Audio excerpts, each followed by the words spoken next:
कैसे हैं? तैयारी अच्छा चल रहा होगा। करेंट अफेयर में लगातार मैं आपको अपडेट दे रहा हूं, साथ ही अन्य विषयों को लेकर भी हम लोग काम कर रहे हैं। प्रयास यही है कि आपका जो यह सेक्शन है, जो प्रत्यक्ष रूप से 30 से 35 क्वेश्चन और अप्रत्यक्ष रूप से 50 से 60 क्वेश्चन जाता है, उसका तैयारी आपको अच्छे से करवा सकूं। इसके लिए हम लोग 3 स्तर पर काम कर रहे हैं, और वो 3 स्तर पर काम है वो है एक वार्षिकांक मैगजीन। वार्षिकांक का जितना भी मैगजीन है उसको 2 या 3 पार्ट को हम लोग कवर करवा देते हैं, उसमें से एक पार्ट ये भी रहेगा। दूसरा सेक्शन हम लोग करवाते हैं वो है न्यूज़पेपर का। न्यूज़पेपर कटिंग का हम लोग हिंदी और इंग्लिश न्यूज़पेपर का बेहतरीन कटिंग आपको करवा देते हैं ताकि याद जल्दी हो। तीसरा जो सेशन चलता है वो चलता है मंथली मैगजीन, और इसके साथ साथ डे बाई डे। ये 3 सेक्शन हम लोग करवा रहे हैं। अगर आप 70 बीपीएससी का तैयारी कर रहे हैं, अन्य एग्जाम की तैयारी कर रहे हैं, तो आप हमारे इस सेशन से जुड़ सकते हैं। सिर्फ करंट अफेयर का सेशन लेना चाहें वो भी ले सकते हैं, और पूरा कोर्स लेना चाहें बीपीएससी का 70 बीपीएससी का जो क्रैश कोर्स हम लोग चलाने जा रहे हैं, जिसका नाम रखा है हमने सिलेक्शन बैच, तो उससे भी जुड़ सकते हैं। बहुत मामूली फीस है और उसके साथ आप पूरा रिवीजन अच्छे से कर सकते हैं। देखिए, हमेशा पैसा मायने नहीं रखता, मायने रखता है वो है टाइम, और टाइम बचाना ज़रूरी है। अगर कॉन्फिडेंस नहीं है और ये लग रहा है कि भैया अभी तक जो पढ़े हैं वो याद नहीं है, तो एक रिवीजन सीरीज़ के रूप में आप इस सीरीज़ को ले सकते हैं, जो 70 बीपीएससी नोटिफिकेशन आते ही शुरू हो जाएगा। ठीक है, तो चलिए आज इस मैगजीन के एक सेक्शन को कवर करते हैं। बहुत ही इंपॉर्टेंट सेक्शन है, शुरू से लेकर अंत तक महत्वपूर्ण बिंदु को सुनते चलिएगा। मूलतः हुआ ये है कि क्लास में मैंने यह सेशन करवा दिया, लेकिन वहाँ एरर आ गया, टेक्निकल एरर, उसके कारण मुझे दोबारा करवाना पड़ रहा है।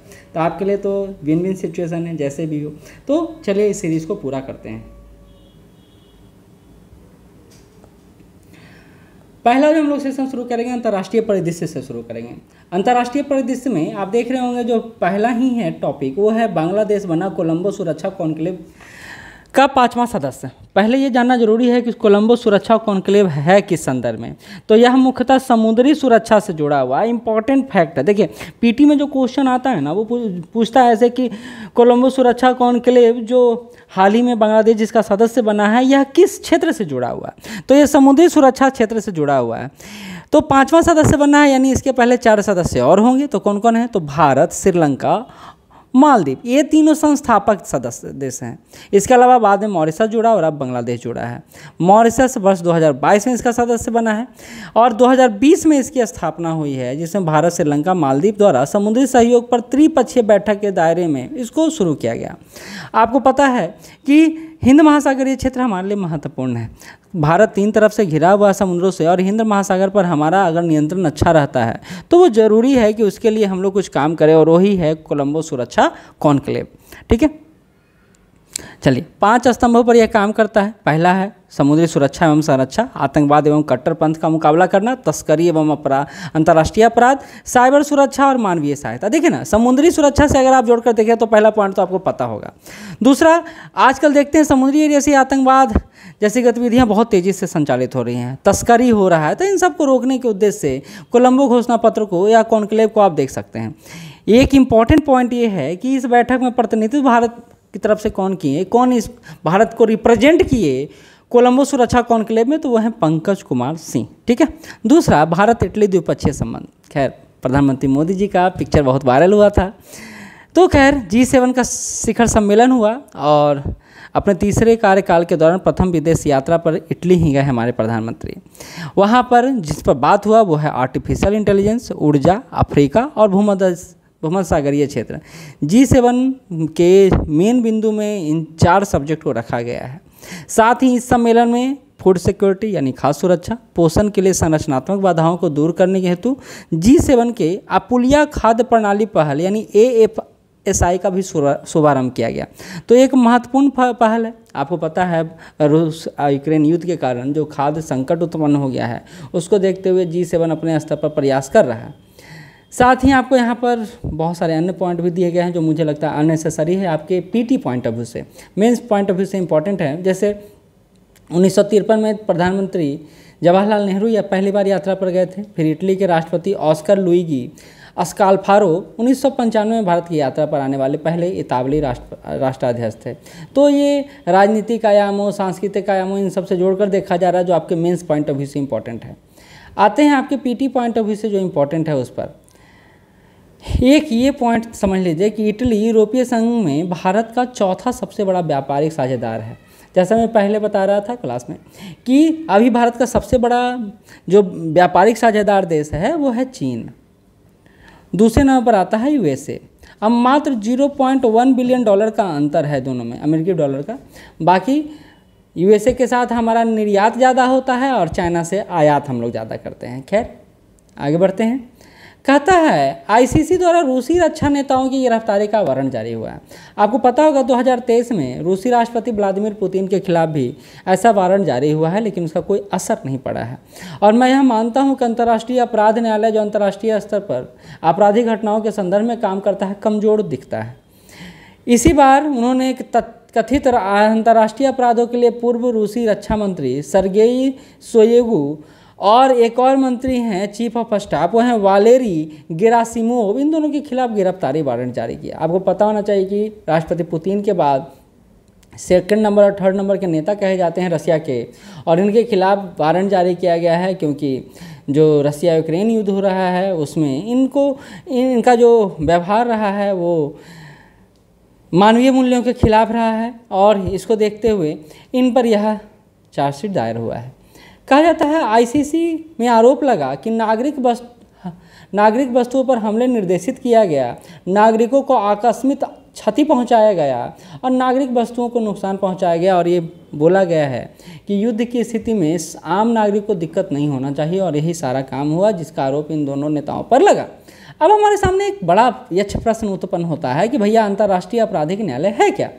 तो दुनिया का पहला अस्थायी अंतर्राष्ट्रीय आपराधिक न्यायालय है जो अंतर्राष्ट्रीय कानूनों के तहत अपराधियों को सजा देने का काम करता है। वर्ष 1998 में रोम संधि के द्वारा इसको स्थापित किया गया, लेकिन यह कार्य करना शुरू कब से किया? 2003 से। ठीक है, इसका मुख्यालय कहाँ है? तो अंतर्राष्ट्रीय आपराधिक न्यायालय का मुख्यालय है हेग, नीदरलैंड में। उद्देश्य है सिंपल सा, अपराधों के लिए जिम्मेदार लोगों को जवाबदेह ठहराना और उन पर आपराधिक प्रवृत्तियों के तहत उन पर मुकदमा आगे बढ़ाना। 124 देश आईसीसी के सदस्य देश हैं और आर्मेनिया जो है हाल ही में इसका सदस्य देश बना है। तो ये इम्पॉर्टेंट बिंदु है जिसको आपको याद रखना है। आगे बढ़ते हैं।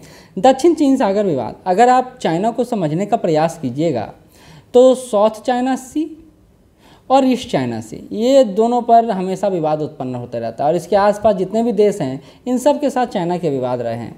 और इसी संदर्भ में उन्होंने 9 डैश लाइन भी खींचा है, जिसको अंतर्राष्ट्रीय स्तर पर अवैधानिक माना गया है, लेकिन चाइना तो अपनी पॉलिसी को चलाता ही है। हाल ही में उनका क्षेत्रीय स्तर पर विवाद बढ़ता चला जा रहा है। हाल ही में चीन और फिलीपींस विवाद देखने को मिला 2 द्वीपों को लेकर। कौन कौन सा है? अस्कारबोरो शोल और स्प्रेटली द्वीप। आप ये समझिए द्वीपों को लेकर विवाद क्यों है। ओवरऑल सभी देशों के साथ जो विवाद चला उसके केंद्र बिंदु में 2 ही चीज़ें हैं, या तो सामरिक मतलब वो क्षेत्र बहुत महत्वपूर्ण है, व्यापारिक दृष्टि से हो गया, सुरक्षा की दृष्टि से हो गया। दूसरा है खनिज संसाधन। ये 2 महत्वपूर्ण पहलू हैं जिसको लेकर हमेशा चाइना अग्रेसिव रहा है और उसके पड़ोसी देश भी अपनी सुरक्षा को लेकर अग्रेसिव रहे हैं। ठीक है, तो कहा जा रहा है स्कारबोरो शोल और स्प्रेटली द्वीप समूह को लेकर चीन और फिलीपींस में विवाद है। वहीं चीन वियतनाम में विवाद भी पैरासेल द्वीप और स्प्रेटली द्वीप समूह को लेकर भी हैं। अन्य देशों के साथ भी विवाद है, जैसे आप यहाँ देख लेते हैं। चीन मलेशिया के खिलाफ जो विवाद है किस द्वीप को लेकर है? ल्यूकोनिया सोस द्वीप समूह को लेकर है। ब्रुनेई चीन के बीच विवाद है दक्षिण चीन सागर में संसाधनों को लेकर।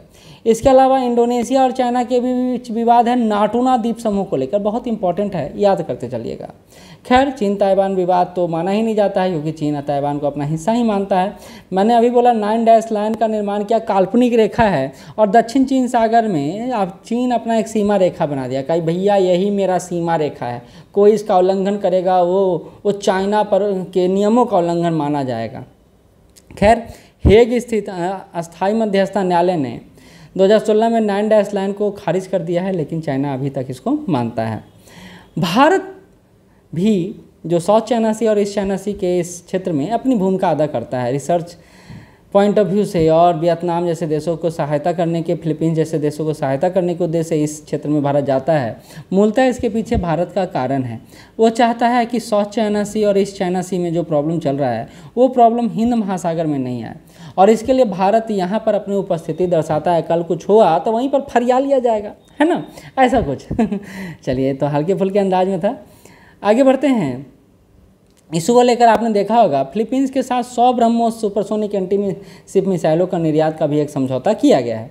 वियतनाम भारत से पूरी तरह से चालू लाइट मिसाइल फ्रिगेट प्राप्त करने वाला पहला देश ही बन गया है।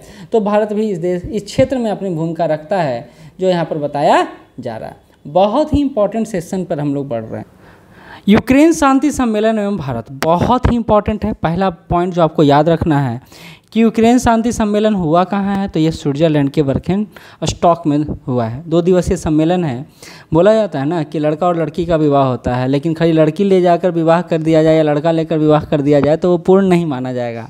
वैसा ही कुछ यूक्रेन शांति सम्मेलन भी है।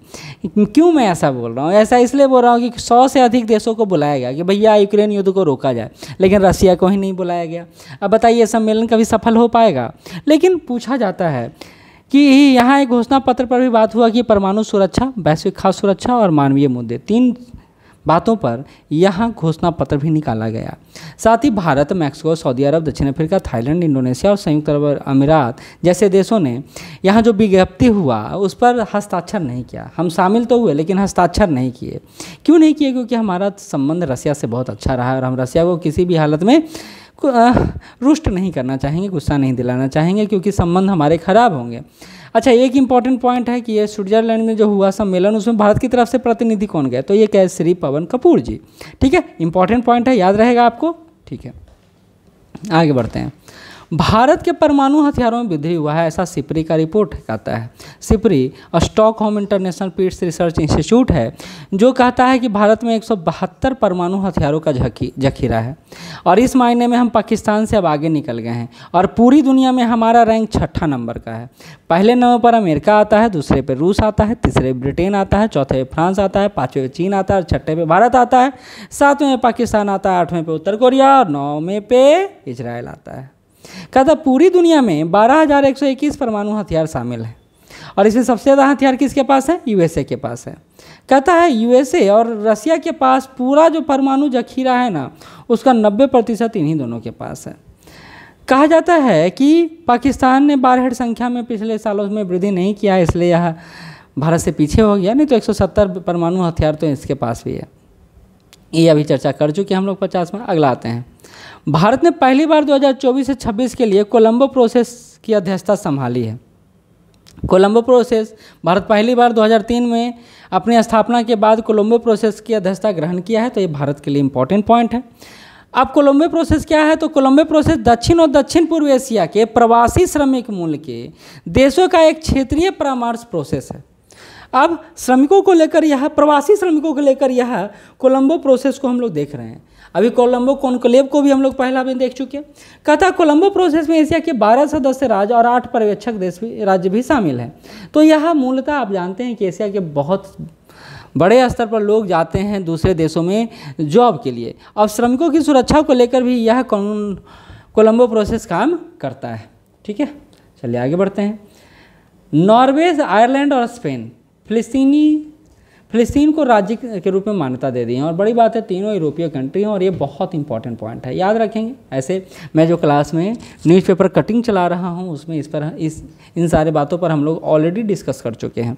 तो आप चाहें तो हमारे क्लास से जुड़ सकते हैं। नंबर हमने बताया नहीं आपको, 9334710148।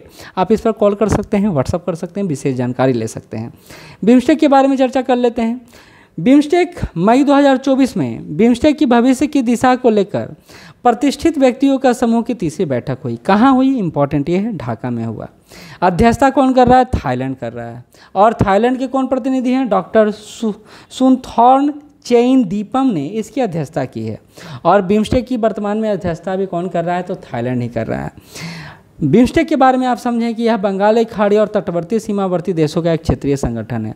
कल ही मैं क्लास में पढ़ा रहा था कि सार्क को शांत करके अभी बिम्स्टेक को ही आगे बढ़ाया जा रहा है। अब सार्क क्या है? सार्क में कितने देश शामिल हैं? सार्क के कौन से देश हैं जो बिम्स्टेक में शामिल नहीं है? ये सब अपने स्तर पर काम हो चुका है। ठीक है, कहा जा रहा है 1997 में बैंकों घोषणा के माध्यम से यह स्थिति में आया, जिसके 7 सदस्य देश हैं: बांग्लादेश, भूटान, भारत, नेपाल, श्रीलंका, म्यांमार और थाईलैंड। और इसका मुख्यालय कहाँ है? तो इसका मुख्यालय है वो है ढाका में है। तो ये इंपॉर्टेंट पॉइंट है जो आपको ध्यान में रखना है। अभी इसी को मैं जो क्लास में करवाई हूँ उसको एक बार आपको देख, जैसे 15वां ब्रिक्स शिखर सम्मेलन हुआ तो आप देख सकते हैं हम लोग इसको क्लास में किस तरह से मॉडिफाई करके पढ़ाते हैं। पिछले बार भी G20 को लेकर जो सेक्शन पूछा गया था वो ये सेक्शन था, और हम लोग इसको इस बार जो भी कंटेंट तैयार कर रहे हैं उसमें यह ध्यान रख रहे हैं कि BPSC प्रीवियस में कैसा क्वेश्चन पूछा, उसी को ध्यान में रखकर हम लोग कंटेंट भी आगे बढ़ा रहे हैं। तो चलिए फिर से अब बुक पर बढ़ते। इंपॉर्टेंट सेक्शन है, यहाँ से MCQ पूछा जा सकता है, डायरेक्ट क्वेश्चन पूछा जा सकता है। वो है कि विश्व जल शिखर सम्मेलन कहाँ हुआ है? तो इंडोनेशिया के बाली में हुआ है। कितना नंबर का सम्मेलन है? 10वां नंबर का। ठीक है, अगला इंपॉर्टेंट पॉइंट जो है उसको याद करिए, वो है कि यह त्रैवार्षिक होता है। 1997 से त्रैवार्षिक आधार पर यह सम्मेलन हो रहा है, और इसका थीम है, विषय इस बार साझा समृद्धि के लिए जल जरूरी। ठीक है, तो चलिए आगे बढ़ते हैं। बाकी मेंस पॉइंट ऑफ व्यू से है, और मैंने आपको बोला कि मैं आपको PT पॉइंट ऑफ व्यू से पढ़ाऊंगा। हांगकांग द्वारा 4 भारतीय मसालों पर प्रतिबंध लगा दिया। कल ही द हिंदू का एनालिसिस करवा रहा था मैं, और इस पर चर्चा किए थे कि MDH के 3 मसाले और एवरेस्ट के 1 मसाला को बैन कर दिया गया। क्यों बैन किया गया? क्योंकि उसमें एक जो पेस्टिसाइड की तरह मिलाया जा रहा था उसका नाम था एथिलीन ऑक्साइड, इसको मिलाया जा रहा था, और ये मानव शरीर के लिए खतरनाक है। कहा जा रहा है इसी एथिलीन ऑक्साइड से केंद्रीय तंत्रिका तंत्र, अवसाद, आँखों और श्लेष्मा झिल्ली को प्रभावित किया जा सकता है। साथ ही त्वचा, नाक, गले और फेफड़े में भी जलन हो सकता है, और इसको लेकर हांगकांग ने भारतीय 4 मसालों पर बैन लगाया है। आगे बढ़ते हैं। रोमानिया और बुल्गारिया आंशिक रूप से शेंगेन क्षेत्र का हिस्सा बन गया है। शेंगेन क्षेत्र क्या है ये समझिए। यह यूरोप का वैसा क्षेत्र है जो एक तरह से फ्री मूवमेंट को प्रमोट करता है, यानी शेंगेन क्षेत्र में अगर आप शामिल हैं तो कहीं भी आ जा सकते हैं बिना वीज़ा के। तो उसी में रोमानिया और बुल्गारिया दोनों को शामिल कर लिया गया है, और यह कहता है जो यूरोप का ID चेक मुक्त, मतलब बिना किसी ID के, जैसे आप बिहार से दिल्ली जा रहे हैं तो कोई ID नहीं ना लगता है, वैसे ही यूरोप में आप रोमानिया से बुल्गारिया जाना चाहेंगे या बुल्गारिया से रोमानिया आना चाहेंगे तो किसी प्रकार का कोई ID नहीं लगेगा। यही जो क्षेत्र है ये शेंगेन क्षेत्र के नाम से जाना जाता है। कहता शेंगेन क्या है? तो नीचे दिया हुआ स्पष्ट रूप से कि शेंगेन एक यूरोपीय वीज़ा मुक्त क्षेत्र है जिसमें 29 देश शामिल हैं, जिन्होंने आंतरिक सीमाओं को समाप्त कर दिया है और इसके बजाय बाहरी सीमाओं को मजबूत करने पर ध्यान केंद्रित किया है। कृत्रिम बुद्धिमत्ता यानी आर्टिफिशियल इंटेलिजेंस पर पहला वैश्विक प्रस्ताव पारित हुआ है, और यह जो हुआ है संयुक्त राष्ट्र महासभा की अध्यक्षता में हुआ है। कहा जाता है इस पर रूस, चीन, क्यूबा, संयुक्त राज्य अमेरिका द्वारा यह प्रस्ताव ही लाया गया था। सभी राजी हुए कि नहीं, AI का बुद्धिमत्तापूर्ण से प्रयोग करना जरूरी है, नहीं तो कल AI हम पर ही हावी हो सकता है। कहा गया विकसित विकासशील देशों के बीच डिजिटल विभाजन को भी समाप्त करना है। विकासशील देशों के पास AI का लाभ उठाने के लिए प्रौद्योगिकी और क्षमताएं हों, ये भी सुनिश्चित करना है। मानवाधिकारों को भी ध्यान में रखना है, गोपनीय नीतियों को भी मजबूत रखना है, और जोखिमों और संभावित नुकसानों को भी ध्यान में रखना है ताकि AI हमारे कंट्रोल से बाहर ना निकल सके। ठीक है, कहा जा रहा संयुक्त राष्ट्र आतंकवाद निरोध ट्रस्ट फंड का तैयार किया गया है, और ये भारत ने आतंकवाद के विरुद्ध वैश्विक लड़ाई में सहयोग करने के लिए इस फंड में अपना योगदान दिया है। कितना योगदान दिया है? $5 लाख का योगदान दिया है, और भारत संचयी वित्तीय सहयोग के मामले में अब $2.55 मिलियन का यह सहयोग राशि हो गया है। अंतर्राष्ट्रीय स्तर पर भारत यह हमेशा दिखाना चाहे कि आतंकवाद जैसे मुद्दों पर भारत हमेशा प्रखर रहा है, और इसीलिए इस आतंकवाद निरोधी ट्रस्ट में भारत हमेशा से बड़ा सहभागी बना रहा है। इसको उसकी स्थापना 2009 में हुआ था, संयुक्त राष्ट्र महासचिव द्वारा किया गया था। 2017 में इसके निर्माण के बाद से संयुक्त राष्ट्र आतंक निरोधक कार्यालय को हस्तांतरित कर दिया गया। यह कोष सरकारों, अंतर सरकारी, गैर सरकारी संगठन, निजी संस्थानों और व्यक्तियों से योगदान स्वीकार करता है, यानी आप चाहें तो इसमें अपना दे सकते हैं पैसा वैसा, ताकि यह संस्था अच्छे से काम कर सके। अगला है ICT पहल। कहा जा रहा है आजकल देख रहे हैं टेक्नोलॉजी बहुत तेज़ी से आगे बढ़ रहा है, और इसी को लेकर अमेरिका और भारत पहल की दूसरी बैठक दोनों देशों के बीच 17 जून 2024 को नई दिल्ली में हुआ, जिसमें राष्ट्रीय सुरक्षा सलाहकार अजीत डोभाल और संयुक्त राज्य अमेरिका के सवर जेक सुलिवन ने पार्टिसिपेट किया। यह ICT पहल जो है मुक्त अंतरिक्ष, अर्धचालक, उन्नत दूरसंचार, कृत्रिम बुद्धिमत्ता, क्वांटम जैव प्रौद्योगिकी और स्वच्छ ऊर्जा में रणनीतिक सहयोग को बढ़ाने को लेकर है। ठीक है, अगला है, ब्रिटेन में भारतवंशी सांसदों ने गीता और बाइबल को लेकर और सुंदर गुटखा को लेकर शपथ ग्रहण किया। और एक बहुत बड़ी बात है, क्योंकि ब्रिटेन में भारतीय धार्मिक ग्रंथों और मूल्यों को जिस तरह से प्रसारित किया जा रहा है, वह भारत के सांस्कृतिक प्रभाव को दिखाता है। कल्चरल एक्टिविटी और कल्चरल जो एक डायनेमिक्स है भारत का, उसको प्रमोट करने का काम करता है। अभी आपने पढ़ा ही होगा, लेबर पार्टी की सत्ता आई और कियर स्टारमर वहाँ के प्रधानमंत्री बने हैं। वहाँ से कैम्ब्रिजशायर सीट से जो एक सांसद खड़े हुए थे, नाम है उनका शैलेश बारा, वो हार तो गए, लेकिन उन्होंने वहाँ के स्पीकर लिंडसे हायल को भगवत गीता की एक प्रति भेंट की। लिसेस्टर से चुनी गई कंजर्वेटिव पार्टी की शिवानी राजा और वेल्स के प्रतिनिधित्व करने वाले लेबर पार्टी के कनिष्क नारायण ने भी शपथ के लिए भगवत गीता को ही सहारा लिया। इसी तरह कंजर्वेटिव पार्टी के दिग्गज बॉब ब्लैकमैन ने गीता और किंग जेम्स बाइबल दोनों को साथ रखा और इसके आधार पर शपथ लिया। और वहीं सिख समुदाय से आने वाली प्रीत कौर गिल ने सुंदर गुटखा हाथ में रखकर शपथ ग्रहण किया। यह भी एक पवित्र ग्रंथ है जो सिखों में बहुत लोकप्रिय है। भारत बांग्लादेश संबंधों को लेकर ज़्यादा बात मैं नहीं करूंगा। आपको पता है कि अभी बांग्लादेश में शेख हसीना का सरकार तो रहा नहीं, और शेख हसीना पहली भारतीय राजकीय यात्रा पर आई थी। खैर, 16 दिसंबर को बांग्लादेश में मुक्ति दिवस और भारत में विजय दिवस के रूप में मनाया जाता है। और शेख हसीना के साथ भारत के संबंध काफ़ी अच्छे थे और इस कारण से हम दोनों देश फल फूल भी रहे थे, लेकिन अब ऐसा कुछ है नहीं। बेलारूस आधिकारिक तौर पर संघाई सहयोग संगठन का 10वां सदस्य देश बन गया है। और अभी आप देख रहे होंगे ये संघाई सहयोग संगठन, जिसमें 2017 में भारत और पाकिस्तान को सहयोगी देश के रूप में, यानी अब उसमें शामिल कर लिया गया एससीओ में। अब बेलारूस इसका सदस्य बना है। यह राजनीतिक, आर्थिक, अंतर्राष्ट्रीय सुरक्षा और रक्षा संगठन के रूप में यह संगठन काम करता है, जिसमें महत्वपूर्ण देशों में आप चाइना का नाम ले सकते हैं। इस बार जो हुआ एससीओ सम्मेलन, उसका विषय था strengthening multilateral dialogue streaming for sustainable peace and development. तो ये इसका विषय था इस बार। कहा जाता है कि चीन ने 2024-25 के लिए एससीओ की अध्यक्षता संभाली है। तो ये पूछा जा सकता है कि एससीओ की अध्यक्षता 2025 में कौन करेगा? तो चाइना करेगा। किंगदाओ को 2024-25 के लिए एससीओ की पर्यटन और सांस्कृतिक राजधानी भी नियुक्त किया गया है। तो ये बहुत इंपॉर्टेंट पॉइंट है कि किंगदाओ को एससीओ का पर्यटन और सांस्कृतिक राजधानी बनाया गया है। समुद्री संधि हुआ है, उच्च समुद्री संधि। आप देखते होंगे किसी भी देश का, चाहे भारत का ही बात क्यों नहीं किया जाए, 200 नॉटिकल माइल तक भारत अपना इस क्षेत्र में रिसर्च कर सकता है, लेकिन 200 नॉटिकल माइल के बाद क्या? इसी को लेकर एक संधि हुआ जिसको कहते हैं उच्च समुद्री संधि। यह संधि समुद्री जैव विविधता का संरक्षण करता है और किसी तरह के इलीगल एक्टिविटी को रोकने का भी काम करता है। तो इसी को लेकर United Nation agreement on biodiversity beyond national jurisdiction agreement sign हुआ है और ये खूब चर्चा में भी रहा है। मैंने आपको बता दिया क्या उच्च समुद्र होता है।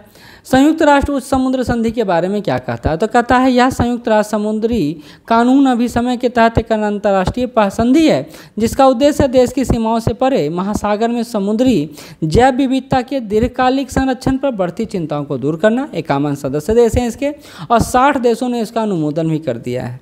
और अनुमोदन किए जाने के बाद 120 दिन के बाद उच्च समुद्री सुरक्षा कानून जो है लागू हो जाता है। तो इम्पॉर्टेंट फैक्ट है। अगला जो बिंदु है और अगला जो पॉइंट है और भी इम्पॉर्टेंट है, इजराइल को लिस्ट ऑफ शेम में शामिल किया गया है। लिस्ट ऑफ शेम क्या है? तो सिंपल बात है कि आपको शर्मिंदा किया जाएगा अंतर्राष्ट्रीय स्तर पर। आप कुछ ऐसा कृत्य किए हैं, कुछ ऐसा काम किए हैं जिसके कारण आपको अंतर्राष्ट्रीय स्तर पर हमेशा आपको यह बताया जाएगा कि आपने वो काम जो किया है गलत किया है। इसमें इजराइल और हमास दोनों को शामिल किया गया है लिस्ट ऑफ शेम में। पहले से ही रूस, इस्लामिक स्टेट, अलकायदा, बोको हराम, Afghanistan, Iraq, Myanmar, Somalia, Syria, Yemen इस लिस्ट में शामिल है। क्या असर पड़ेगा? तो जैसे ही यह लिस्ट में शामिल किया गया इजराइल तो परेशान हो गया, क्योंकि इस रिपोर्ट के आने के बाद संयुक्त राष्ट्र के अधिकारियों द्वारा नियमित रूप से इसका हवाला दिया जाएगा कि इजराइल किसी मुद्दे पर बोलता है तो उसको याद दिलाया जाएगा अपने कैसे दूध के धुले हैं, जैसे हम लोग याद दिलाते हैं ना, वैसे ही। तो लिस्ट ऑफ शेम में सशस्त्र संघर्ष में बच्चों के खिलाफ जो कथित रूप से मानवीय अधिकारों का उल्लंघन होता है, इसके कारण यह लिस्ट तैयार किया जाता है। ठीक है। अगला है पेट्रो डॉलर सौदा। यह पेट्रो डॉलर सौदा को शॉर्ट में समझ लीजिए कि सऊदी अरब हो या संयुक्त अरब अमीरात हो या कुवैत जैसा देश हो, पहले जितना भी तेल का व्यापार करता था अमेरिकी डॉलर में करता था, लेकिन सऊदी अरब ने बोला कि भैया अब हम डॉलर अमेरिकी डॉलर में सिर्फ नहीं करेंगे, मतलब अमेरिकी डॉलर के अलावा पाउंड हो, स्टर्लिंग हो, अन्य मुद्रा हो उसमें भी करेंगे। तो यह संधि पेट्रो डॉलर सौदा जो था अब सऊदी अरब ने इसको तोड़ दिया है, यानी इससे बाहर निकल गया है। तो यही बात यहाँ पर किया जा रहा है कि 8 जून 1974 को यह समझौता हुआ था, इससे अमेरिकी वर्चस्व का पता चलता था, लेकिन अब धीरे धीरे सऊदी अरब ने इससे अपने आप को दूर कर लिया है। ठीक है, लाइली जो है वो AI यानी आर्टिफिशियल इंटेलिजेंस के क्षेत्र में विश्व सुंदरी बन गई हैं। हिजाब पहनने वाली मोरक्को की यह लाइली हैं, जिनका नाम है केंजा लाइली। हाल ही में दुनिया की पहली मिस AI मॉडल का खिताब इन्होंने अपने नाम किया है। तो इम्पॉर्टेंट पॉइंट है और आपको ध्यान भी रखना चाहिए। ठीक है, चलिए आगे बढ़ते हैं। कहा जा रहा है कि ये जो आर्टिफिशियल इंटेलिजेंस का जो प्रतियोगिता हुआ सुंदरता का, उसको करवाया किसने? तो फैनब्यू ने करवाया है। फ्रांस की लालिला दूसरे स्थान पर, पुर्तगाल की ओलिविया तीसरे स्थान पर रही हैं। ठीक है,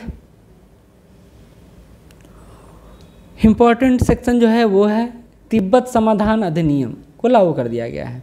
आपको पता होगा कि तिब्बत अभी स्वायत्त क्षेत्र नहीं रहा, तिब्बत अब चीन का अंग बन गया है।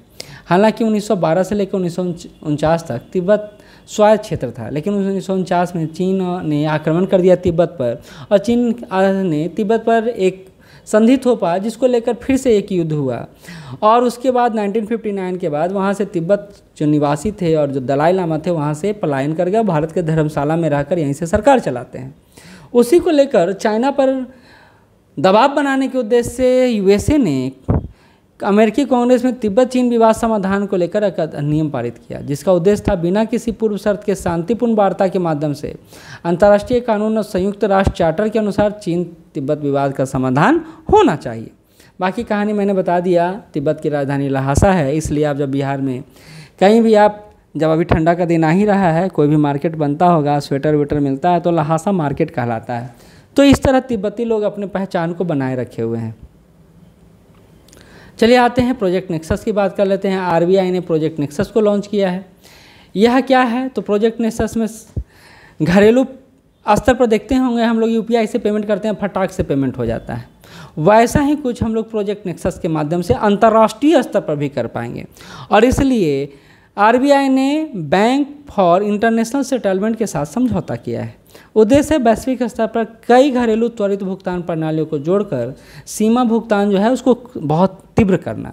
जैसे आप बिहार में या पटना में कहीं भी कुछ सामान लेते होंगे, तुरंत पेमेंट ट्रांसफ़र करते हैं, तो ऐसे ही सऊदी अरबिया या बाहर आप पेमेंट करें, तुरंत ट्रांसफ़र करें और तुरंत आपके खाते में आ जाए। तो ऐसी कुछ सुविधा को विस्तारित कर रहा है, उसका नाम है प्रोजेक्ट नेक्सस। और ये बैंक ऑफ सेटलमेंट क्या है जिसके तहत ये समझौता हुआ RBI के द्वारा? तो बैंक फॉर इंटरनेशनल सेटलमेंट एक अंतर्राष्ट्रीय वित्तीय संस्था है जिसकी स्थापना 17 मई 1930 को हुई है, और इसका मुख्यालय बेसत स्विट्जरलैंड में है। इसी में से एक और अगला न्यूज है जिसको आप देख लीजिए, बहुत इंपॉर्टेंट पॉइंट है। वित्तीय समावेशन सूचकांक 2024। यह भारतीय रिजर्व बैंक द्वारा वित्त वर्ष 2024 के लिए वित्तीय समावेशन सूचकांक लाया गया है। इस सूचकांक में इस बार जो रैंक मिला है, नंबर मिला है, वो 64.2 मिला है, जो पिछले बार 60.1 की अपेक्षा बेहतर है। इस वित्तीय समावेशन सूचकांक में आखिर किस आधार पर तैयार किया जाता है, क्या काम है? तो मुख्यतः वित्तीय संस्थाओं के उपयोग आयाम के कारण जो वित्तीय समावेशन आया है, जैसे देखिए ना, हर गांव तक बैंकिंग सुविधा उपलब्ध कराना, हर किसी को जोड़ना, ये वित्तीय समावेशन का एक प्रमुख हिस्सा है। यही बात यहाँ कहा जा रहा है कि इसका उद्देश्य है वित्तीय सेवाओं तक पहुँच सुनिश्चित करना, निम्न आय वाले एवं समाज के कमजोर वर्गों के लिए उचित लागत पर तथा समय पर पर्याप्त ऋण सुनिश्चित करवाना, और इसमें 0 से 100 के बीच अंक दिया जाता है। और इस बार कितना अंक आया है? तो इस बार आया है 64.2। कहता है नवरत्न कंपनियों की संख्या भारत में अभी कितना है? तो 25 है। 21 था, 4 अभी 21 सितंबर को ही, इसमें तो 21 ही दिया, लेकिन 4 और जोड़ा गया है। इसी तरह महारत्न कंपनियों की संख्या भारत में 13 है, और लास्ट महारत्न कंपनी IOC है, इंडियन ऑयल कॉरपोरेशन बना है। अगला बढ़ते हैं, भारत एवं विश्व में जलीय कृषि की स्थिति। FAO का एक रिपोर्ट आया है, जिस रिपोर्ट का नाम है सोफिया रिपोर्ट। फिर से याद रखिए, खाद्य एवं कृषि संगठन यानी फूड एंड एग्रीकल्चर ऑर्गेनाइजेशन ने एक रिपोर्ट दिया है जिसका नाम है SOFIA, the state of world fisheries and aquaculture report, जिसका नाम है सोफिया। ठीक है, यह भारत कहता है कि भारत दुनिया के शीर्ष मछली उत्पादक देशों में से एक बन गया है। और कितना नंबर का है देश? तीसरा नंबर का देश है, यानी सबसे ज़्यादा मछली उत्पादन भारत में हो रहा है टॉप 3 में। पहले नंबर पर चाइना है, दूसरे नंबर पर इंडोनेशिया है और तीसरे नंबर पर भारत है, जो वैश्विक मछली उत्पादन का कितना उत्पादित कर रहा है? 8% उत्पादित कर रहा है। खैर, क्लास में जब यह सेशन चलता है तो कई सारे उदाहरण, कई सारे पहलुओं पर चर्चा होता है, लेकिन आपको पता है कि जब रिकॉर्ड हो रहा है तो बहुत जल्दी से और विभिन्न तथ्यों पर ही फोकस करके हम लोग चल रहे हैं। बाकी क्लास, यही क्लास में जब ले रहा था तो इसको इतना ही करवाने में 1.5 घंटा लग गया था, 1 घंटा सवा घंटा लग गया था। क्यों? क्योंकि वहाँ उदाहरणों के द्वारा, तथ्यों के द्वारा, स्टोरी लाइन के द्वारा समझाने का प्रयास किया जाता है और उसे ज़्यादा याद भी रहता है। तो यहाँ आपको अपनी तरफ से ज़्यादा मेहनत करना है। हम जो मेहनत कर रहे हैं वो इम्पॉर्टेंट इसलिए क्योंकि आपको पूरा नहीं पढ़ना है। इम्पॉर्टेंट कीवर्ड्स दे दिया हूँ मैं, घेर दिया हूँ मैं, बस आराम से इसको पढ़ते चले जाइए। हाँ, इसका आपको मैं PDF भी प्रोवाइड कर दूंगा कुछ अंश का। ऐसे में तो मैं कहूँगा बुक जाकर लीजिए। टेलीग्राम का लिंक और व्हाट्सअप का लिंक, व्हाट्सअप जो चैनल है उसका लिंक नीचे दिया हुआ है। और ये दोनों ही लिंक बहुत ही सुरक्षित है, यानी आपका नंबर शो कहीं नहीं होगा। मैं फिर से कहता हूँ, अगर लड़की कोई ज्वाइन करती हैं तो आप अपना नंबर हिडन करने वाला जो प्रॉपर्टी है उसको ऑन कर लीजिए। ऐसे तो चैनल बना हुआ है, इसमें आपका नंबर शो किसी को करेगा नहीं। तो सिक्योरिटी पर्पज़ से भी हम लोग काम करते चल रहे हैं। ठीक है, चलिए आगे बढ़ते हैं। कहा जा रहा है यह देश के सकल मूल्यवर्धन में लगभग 1.09% और कृषि जीवीए में 6.7% योगदान कर रहा है। तो काफ़ी अच्छा काम किया जा रहा है यहाँ पे।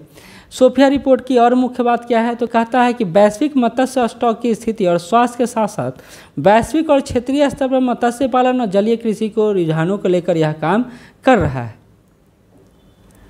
चलिए आगे बढ़ते हैं। सोफिया रिपोर्ट के जो महत्वपूर्ण आंकड़े हैं उसको देख लीजिए, बड़ा इंपॉर्टेंट है। मत्स्य पालन एवं जलीय कृषि उत्पादन वैश्विक स्तर पर कितना हो रहा है? तो 223.2 मिलियन टन हो रहा है। जलीय जानवर कितना है? तो 185.4 मिलियन टन है। शैवाल कितना है? तो 37.8 मिलियन टन है। और जलीय कृषि उत्पादन कितना हो रहा है? तो 130.9 मिलियन टन हो रहा है। कहते हैं क्षेत्र के अनुसार जलीय पशु उत्पादन सबसे ज़्यादा किस क्षेत्र में होता है? तो एशियाटिक क्षेत्र में सबसे ज़्यादा होता है, फिर यूरोप में होता है, फिर लैटिन अमेरिका में होता है। देश के अनुसार बात किया जाए तो 36% जलीय जीव चाइना में, फिर भारत 8%, इंडोनेशिया 7%, वियतनाम 5% और पेरू 3%। आगे बढ़ते हैं। जलीय पशु खाद्य पदार्थों का वैश्विक खपत कितना है? तो 162.5 मिलियन टन वैश्विक खपत है। 2021 की बात है। वहीं प्रति व्यक्ति खपत कितना है? तो 20.6 किलोग्राम खपत है। तो ये महत्वपूर्ण बात है। कहता है रोजगार के मामले में प्राथमिक उत्पादन में कार्यरत लोग जो हैं 61.8 मिलियन लोग मत्स्य उत्पादन के क्षेत्र से ही जुड़े हुए हैं। क्षेत्र के अनुसार श्रमिक मत्स्य क्षेत्र में 54%, जलीय कृषि में 36% और निर्दिष्ट नहीं है क्षेत्र उसमें 10% काम कर रहे हैं। चलिए आगे बढ़ते हैं। एक बहुत ही इंपॉर्टेंट न्यूज़ है जो चर्चा में आया। UAE के बाद नीदरलैंड भारत का तीसरा सबसे बड़ा निर्यात गंतव्य बन गया है।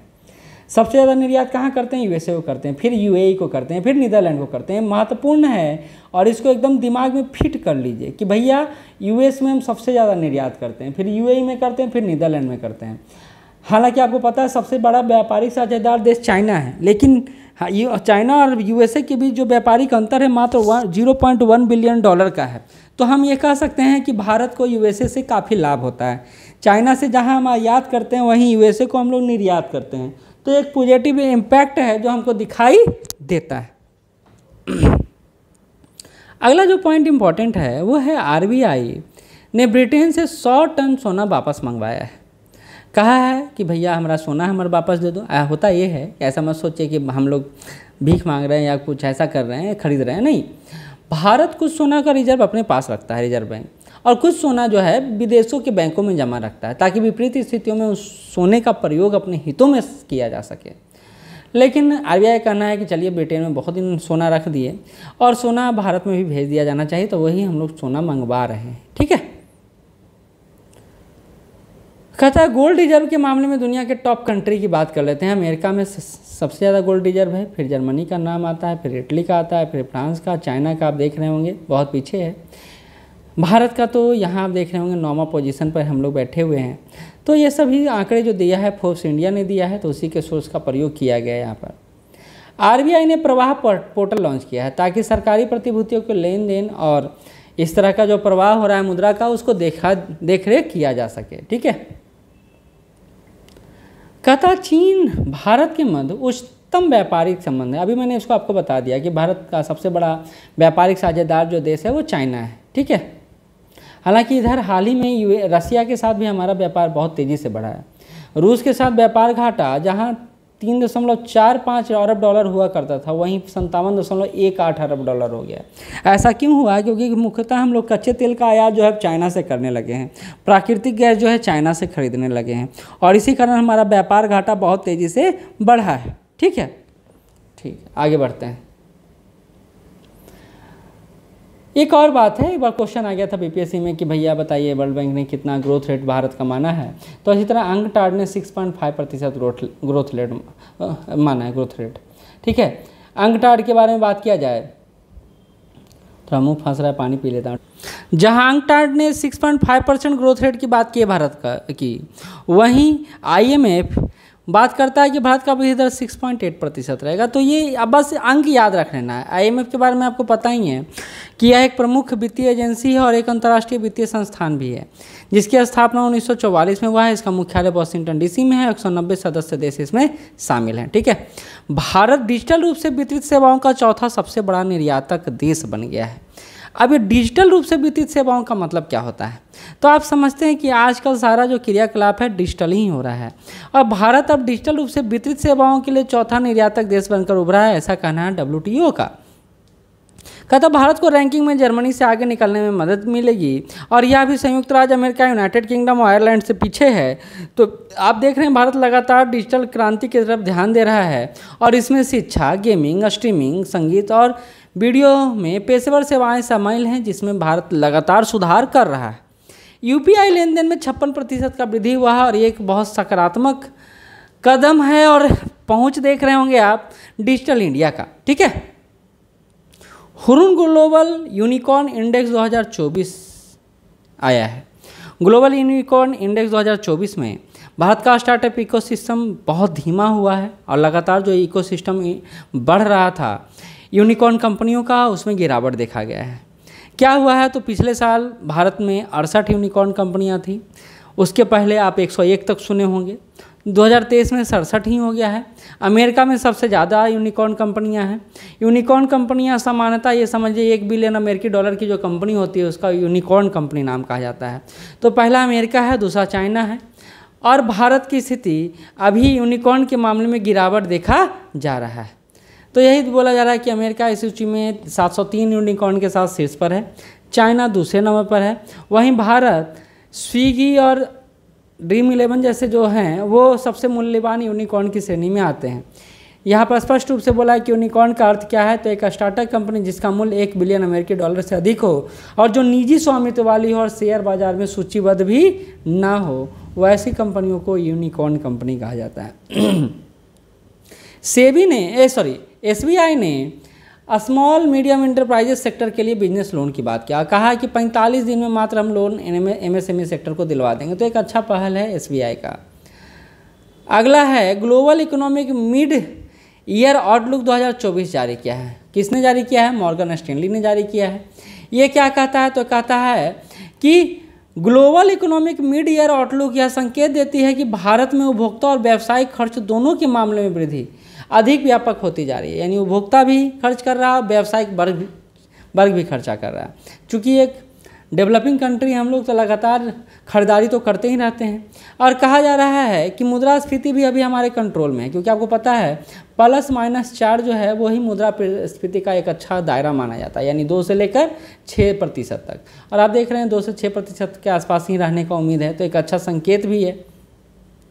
मॉर्गन स्टैनली क्या है? तो मॉर्गन स्टैनली एक ग्लोबल फाइनेंशियल सर्विसेज फर्म है जो 40 से अधिक देशों में काम करती है। तो अभी हमने देखा अंगटाड ने 6.5% ग्रोथ रेट रखा है, वहीं हमने देखा कि IMF ने जो भारत का ग्रोथ रेट रखा है 6.8 रखा है, वहीं हम लोग देख रहे हैं कि मूडीज ने है 6.6% ग्रोथ रेट रखा है। तो ये आपको ध्यान में रखना है। ठीक है। अगला है भारत कच्चे तेल का आयात सबसे ज़्यादा कहाँ से करता है, तो रसिया से करता है, फिर इराक से, फिर सऊदी अरब, फिर संयुक्त राज्य अमेरिका से करता है। वहीं निर्यात सबसे ज़्यादा इटली को करता है, फिर जर्मनी, फिर बांग्लादेश, सऊदी अरब, फिर ब्रिटेन को।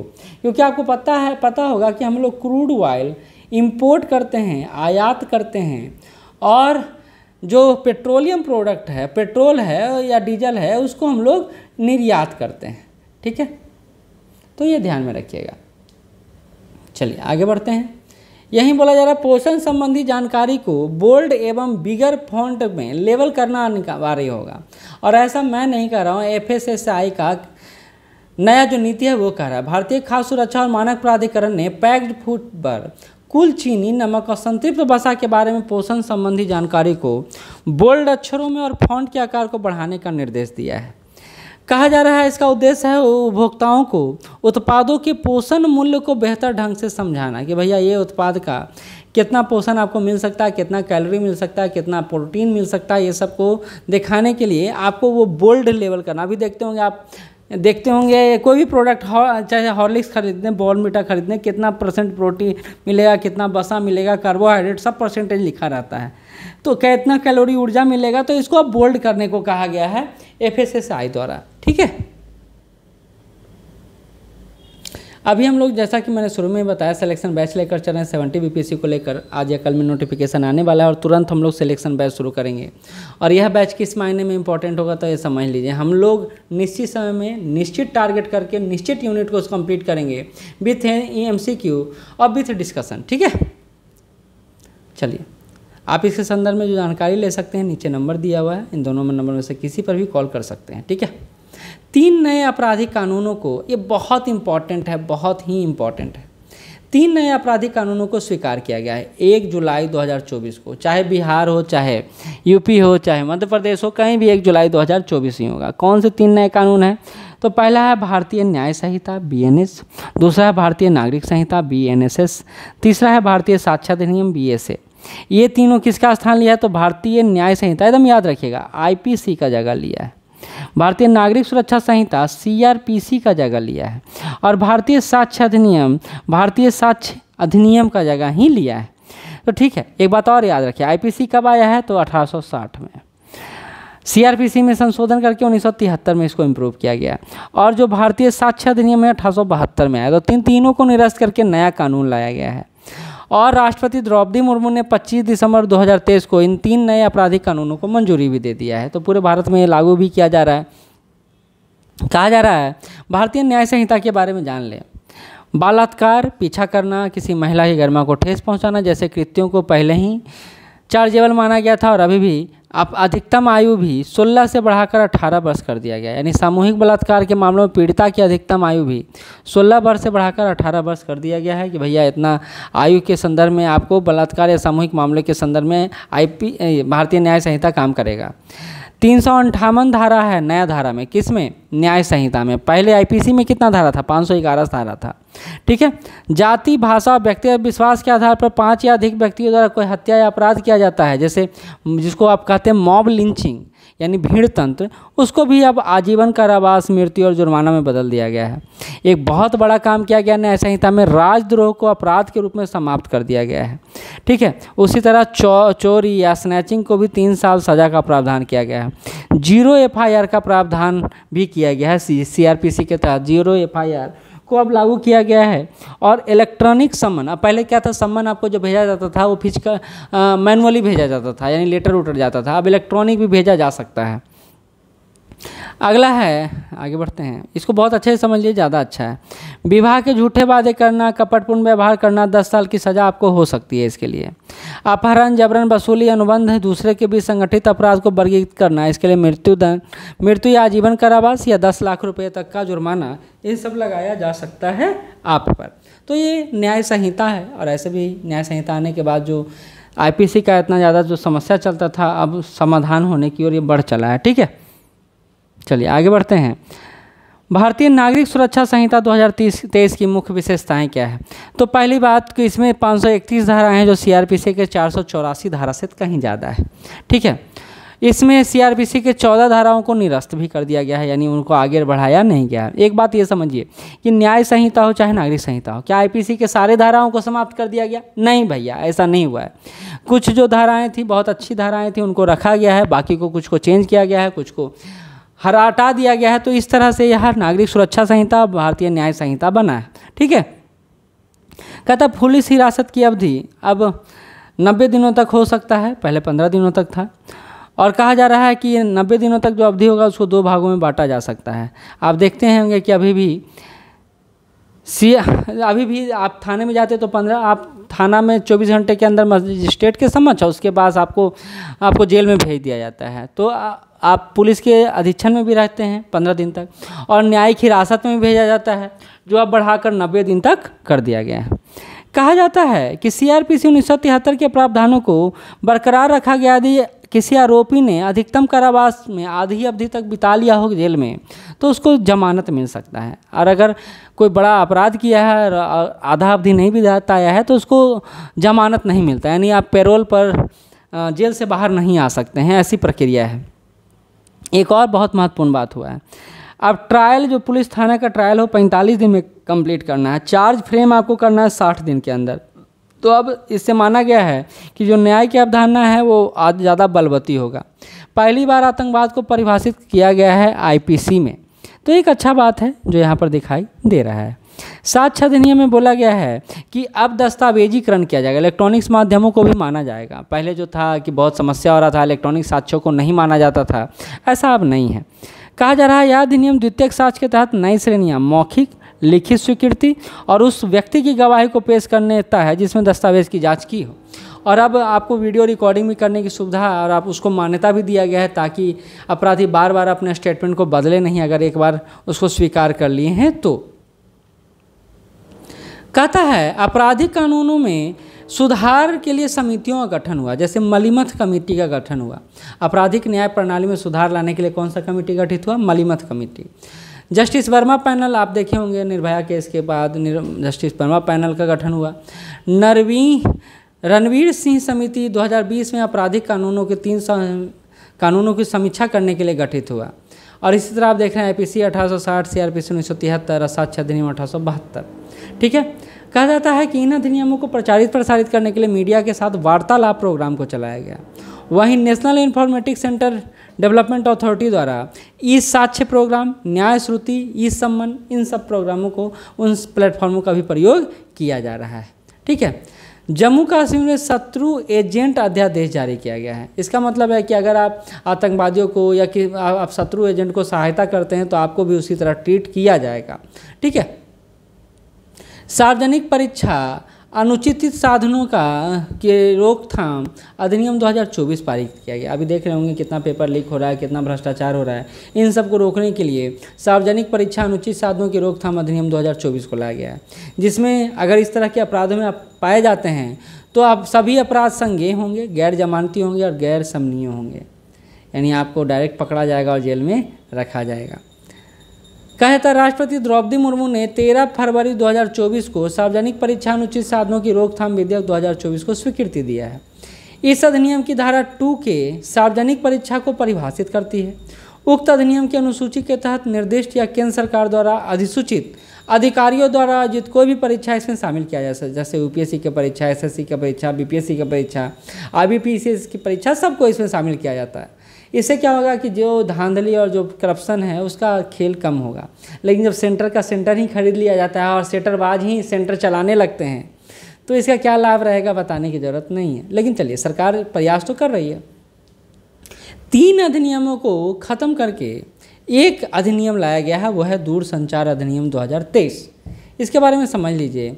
138 साल पुराने भारतीय टेलीग्राफ अधिनियम 1885 को समाप्त किया गया।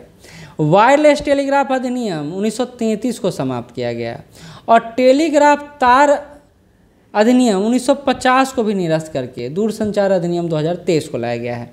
तो बहुत इंपॉर्टेंट है ये भी इंपॉर्टेंट है। डाकघर अधिनियम 2023, 18 जून 2024 को डाकघर अधिनियम 2023 को लागू कर दिया गया, जिसे 24 दिसंबर 2023 को राष्ट्रपति द्वारा स्वीकृति प्रदान किया गया था।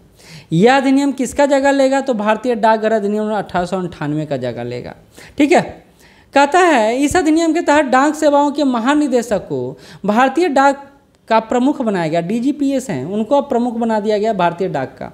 ठीक है, कहता डीजीपीएस के सेवाओं के लिए शुल्क, डाक टिकटों की आपूर्ति, बिक्री जैसे मामले के नियम बनाने की शक्तियाँ भी उनको दिया गया है।